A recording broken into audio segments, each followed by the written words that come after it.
Hello, I'm Craig Hall. I'm here today with Heavener Superintendent Ed Wilson to talk about the bond election next Tuesday. Yep. Well, first of all, let me thank you, Craig, for letting me come down. And yeah, the bond issue is for a new multi-purpose building that's going to house the different aspects of PE, physical education. It's going to have some areas, some courts in it for our kiddos to be able, from lower elementary all the way up through junior high, to be able to participate in physical activities. And it's also got an archery range in it. It's got a second floor that's going to have some classrooms on it. It's also going to have a walking track around it on the second floor.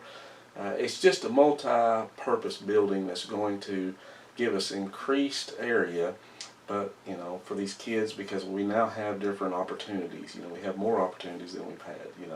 And some of them are lifelong opportunities. Some of them are lifelong activities, such as archery. There's a place in there for them to do archery.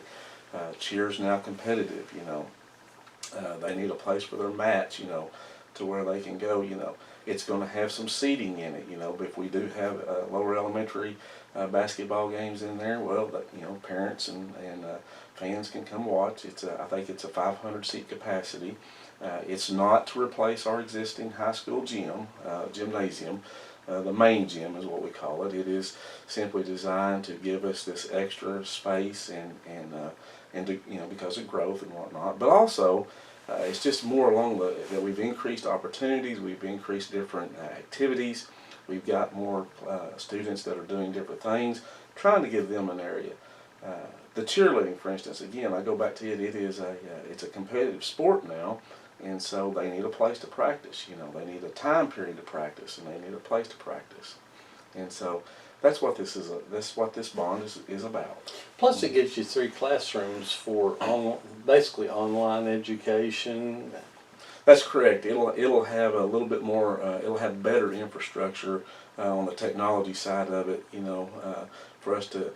We want to increase our online learning capabilities. We want to, at some point try to have, a good education system online for our kids, and maybe do blended learning where sometimes they're away from school, and then some kids may part-time here, part-time at the school, part-time at home. Just trying to be proactive and trying to take advantage of the technology that's out there and give these kids more opportunity. Big thing is concurrent enrollment. We have one of our local colleges, Apollo, Carl Albert State College.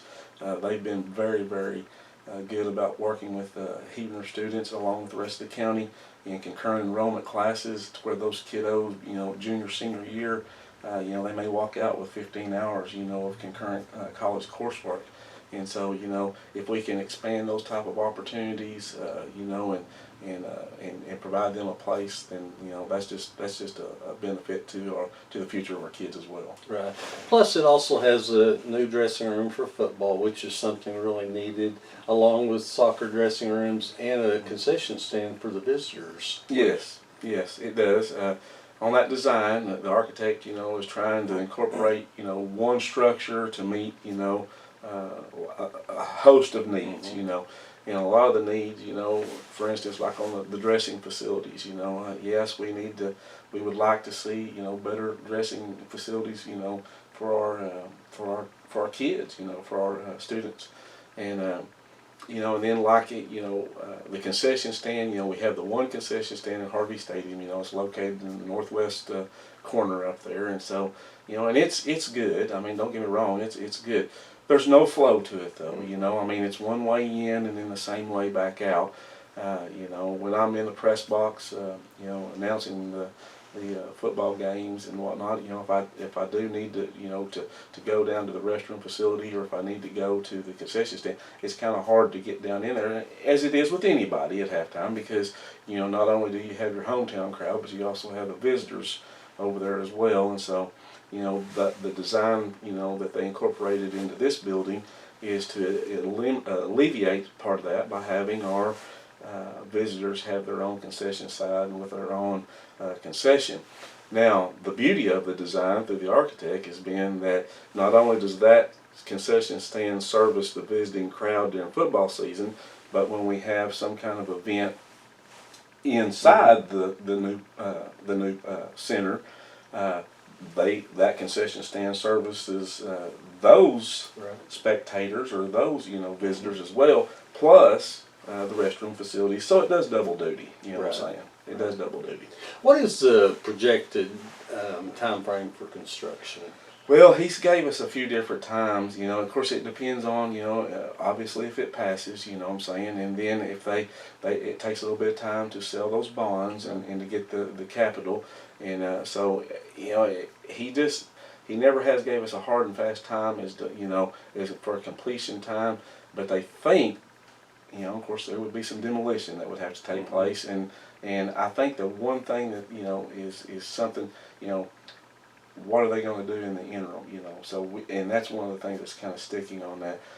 I've heard that, that they could possibly be starting by next fall, you know what I'm saying, and I've heard it, of course, we haven't got too detailed with him because it had, we got to decide whether it's going to pass or not, but I've also heard him say that it could take as much as, 10 to 14, months past that, depending on, and of course that depends on, if there's anything,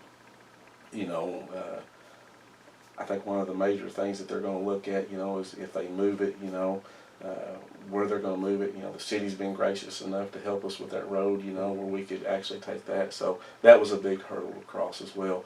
But as far as having a hard and fast time period on that, I think that they're going to decide, after they see how the election goes, and then we'll have a more concrete time period. I know there have been a lot of people that have said, they don't want to see the old gym go, but that thing is, is well past its serving period. It's there.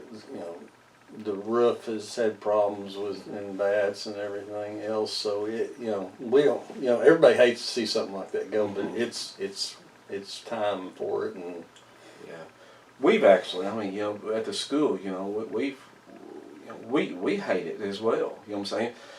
But we've wrestled, through several years of time period, internally, about trying to figure out what's the best solution, and and some of that has to deal with, we've got some very, very beautiful, people that work in that type of industry that, that are in our community, and man, they've done a lot of work, a lot, because they care about Heavener, you know what I'm saying, and they care about, our school, and they've done a lot of work up there, and trying to keep it updated and trying to keep it, from where it's just hard to put metal and rock together, and that stone is uneven, and, we're all the time, having to, caulk and recaulk, and it'll stop for a while, and then it, it goes back, today it's raining. Right now, as we speak, there's probably places in there that, there's some moisture that's coming through, and that's not to say that it's not a beautiful building, and it's not to say that it doesn't have a whole lot of memories, because it does, and we know that, we realize that, but, we're just to a point to where, we need more space, we need, we got more activities, we got more opportunities for young people, and and this one is just not adequate any longer, and now we would. But you're also hoping to be able to salvage some of the rock to put on the new facility, just as kind of a reminder what once was there. What once was there, the past is still, is a good thing. And around the columns, this new proposed building has areas that have columns, and our architect has said, where you see these columns is where you put the, you can incorporate the stone, from the past, and I would like to see, there's been some questions about, the signage out front of the existing building, that. One individual had a great idea. That sign, if this bond passes and this building's built, that goes in the building. You know what I'm saying? the memory, because the building is gone, doesn't mean that, you know, the individuals that helped make it great back in the day is going to be gone. You know, we're still going to, you know, we're still going to cling to that. You know, we're going to still cling to the Johnsons and the Yarboroughs, you know, and get that sign in there. You know, we may restore it and clean it up somewhat better, you know, and that type of thing. But, you know, the good Lord willing, yeah, that's going to be part of it. And then somebody, you know, made a suggestion, which is what I thought was really, really good. You know, why not have a big, you know, photo of the old building in there, you know, and say, hey, from the past to the present, you know, to the future, you know. And so I think that those are all good ideas, you know. And you know, let me just say this, you know, nothing about what we are trying to do, you know what I'm saying, as a school system or as a, you know, even our school board or anything, is to be harmful. You know what I'm saying? It's just to do something better for our community and our kids, and it's to do better for our kids, you know, and to provide them with a great, safe environment, you know. And hopefully 83 years from now you can look back at that and say, we won't be around. But, exactly. Yeah. You know. Yeah. Exactly. So, 83 years from now, hopefully, you know, that it's still, you know, we understand that it costs money. You know, that's just the nature of it. You know what I'm saying? I mean, you know. As we've talked, one bond will be fading away during this, so a few years down the road, the actual taxes will go down. Yeah, the existing bond, that was a 10-year bond, is we're going to retire next year, okay. And so and then yes, we'll see somewhat of an increase, and you know, and then as the bond, you know, if the bond passes, the new bond, so to speak, if it passes, you know, after about a 6-year period, it starts getting back down to where we're at.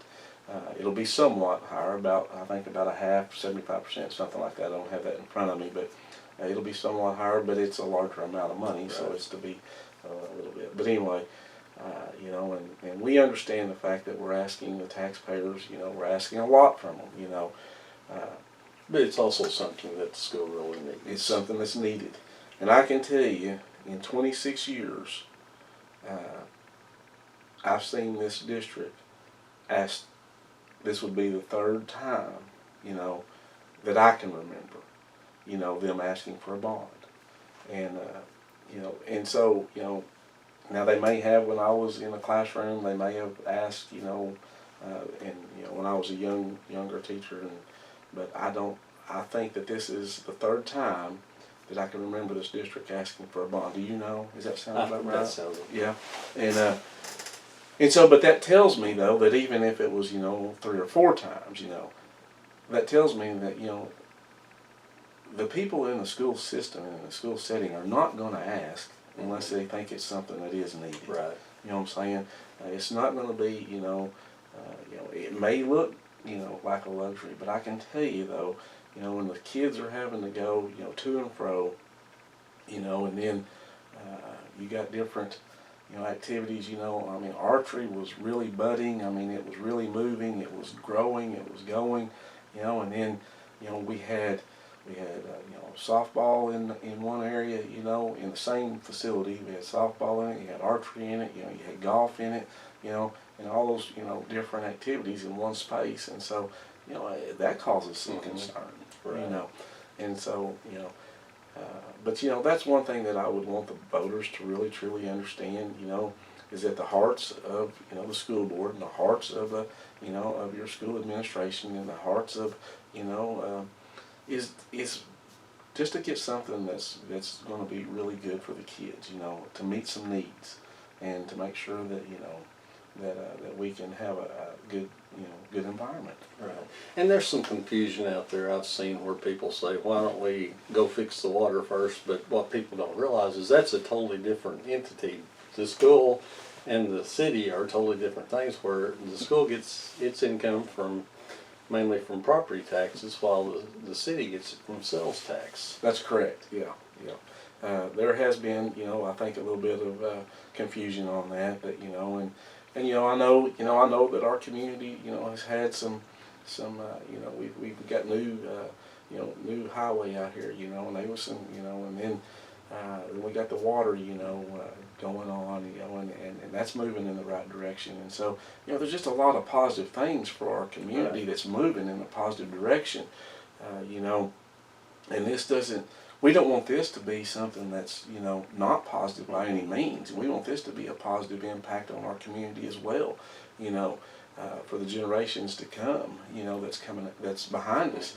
But we do want it to be something that's positive, and so and not to be a distraction or not to be negative by any means. We just want what's best for the kids, and ultimately what's best for the kids is best for the future of our community, and so we're appreciative of that. And this is a facility, no other towns around here really have anything quite like this. No, they really don't. It's that meets all the needs, what I mean, that services, that tries to, and that's one thing that I was proud of, is that there were several different concerns and areas that needed to be looked into, and this is going to be helpful in that, with the second level. I mean, you got the walking track up there, and so the indoor, so you got kids that can do that, and then you got kids that can be on the court. The 2 courts can be quartered off, so you can, with curtains, that provides a little dimension of safety, so you can have different activities going on, in that building. And then, of course, you can have your athletics over in the main gym is going on over there as well. So, Yeah, it's with Title IX though, you have to provide the same, and I know now the boys and girls, they just swap back and forth. And so this would give them, the basketball teams, a lot better opportunity, it's a better place to practice. It would give them something that would be more, maybe a appropriate size, what I'm saying, that type of thing. And it would be, and it would give them an area to where they could actually, whether it was the girls or the boys, it would give them an area to where they could get in there and they could get a lot of work done as well, and kind of looking at the different types of, even your other athletics, like football and places like that, if it's bad, lightning or something like that, it's going to be big enough to where they could at least, do some indoor stuff, and help out that way too. So, it's just a really good design. It's not been thought of just, loosely. What I'm saying, it's been considered. There's been a lot of considerations that's been taken into account. To see that, okay, are we going to get, instead of having, this, and this, we got this one facility that takes care of all of this, and so we're trying to be, Proactive. Proactive, exactly, yeah. Okay. Ed, is there anything else you'd like to add on it? Well, no, I just want the voters to know that, Heavener is a great community, and we love Heavener. You know what I'm saying? Your school loves the community, and we want to be engaged in our community, and irregardless, we want to see it, pass. Obviously, we do. But I do want people to realize that there's no way, no how, would we want this to be a divisive issue of our community. Our community is too good a community. Our community is a great community. It's a beautiful community. There's a lot of good things that happen in this community. They take care of people. We take care of each other. I know in my past, whenever I was sick, this community was right behind me. You know what I'm saying? Don't let this distract. You know what I'm saying? Let this be, if it passes, which is what we'd like to see. But we still love Heavener, you know what I'm saying? And we want Heavener to, I just don't want it to be something that's going to be divisive to our community. You know what I mean? It's just a great place. And that's it. So, anyway, but thank you. Thank you very much. You bet. Thank you. Appreciate it. Yeah.